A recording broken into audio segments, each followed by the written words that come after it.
সাধারণত এই ধরনের ভিডিও আমি করি না, তাই সকলের কাছে অনুরোধ রইবে এই ভিডিওটা স্কিপ করে বেরিয়ে যাবেন না।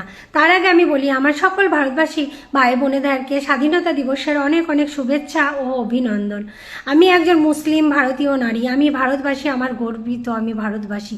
যাই হোক, আমি এই কথাগুলো বলার আগে বলছি যে টুম্পা সূত্রধর নামে একজন মেয়ে, যে আকে সবাই কালো টুম্পা বলে, কিন্তু আমি কালো টুম্পা বলবো না এই কারণেই, কারণ সে একটা মেয়ে, তাই আমার রুচিতে বাধে, আমিও একটা মেয়ে যেহেতু।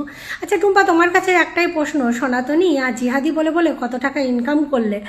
তুমি তো ছিলে একজন সাধারণ মেয়ে, আজকে তুমি 4 চাকায় ঘুরে বেড়াচ্ছ, তোমার কোথা থেকে এই 4 চাকাটা আসলো বলবে?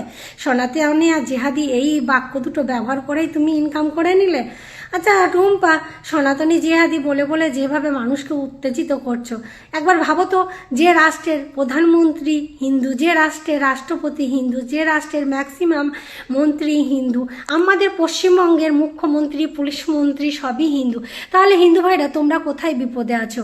তোমরা একটু বোঝার চেষ্টা করো। সনাতনী জিহাদি করে করে টুম্পা তার নিজের আখের গুছিয়ে নিচ্ছে। একটু ভেবে দেখো তো, পিছনে যাও তো, দেখো তো টুম্পার কি ছিল আর টুম্পার এখন কি আছে।